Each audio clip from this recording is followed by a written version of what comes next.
નમસ્કાર મિત્રો, અત્યારે હાલમાં મોટા અને દુઃખદ સમાચાર સામે આવ્યા છે। ભયંકર હુમલો થયો છે અને આ હુમલામાં 200 ડ્રોન અને 5 ગાઇડેડ મિસાઇલ ઝીંકવામાં આવી છે, જેનાથી અત્યારે હાલમાં ખળભળાટ મચી ગયો છે। જી હા મિત્રો, અત્યારે હાલની સૌથી મોટી ખબર સામે આવી રહી છે। ભયંકર હુમલો થયો છે, 200 ડ્રોન અને 5 ગાઇડેડ મિસાઇલ પણ ઝીંકતા સમગ્ર દેશમાં ખળભળાટ મચી ગયો છે। જી હા મિત્રો, વાત કરવામાં આવે તો યુક્રેને રશિયા પર 200 ડ્રોન અને મિસાઇલ વડે પ્રચંડ હવાઈ હુમલો કર્યો છે। સ્થાનિક અહેવાલો અનુસાર રશિયામાં રાતોરાત મોટા પાયે ડ્રોન અને મિસાઇલ વડે યુક્રેને હુમલો કર્યો હતો, જેમાં રશિયાની ઓઇલ ફેક્ટરી, એક કેમિકલ પ્લાન્ટ અને એક ગેસ પ્લાન્ટને નુકસાન થયું હતું।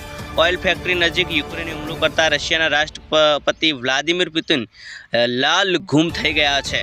જી હા મિત્રો, વાત કરવામાં આવે તો રશિયન અધિકારીઓએ જણાવ્યું કે યુક્રેને રાતે અનેક ડ્રોન અને મિસાઇલો સાથે રશિયા પર હુમલો કર્યો હતો। રશિયાના પ્રદેશો પર થયેલા હુમલામાં 2 રશિયન ફેક્ટરીઓને નુકસાન થયું હતું, તો દક્ષિણ રશિયન શહેરમાં શાળાઓ પણ બંધ કરવી પડી છે।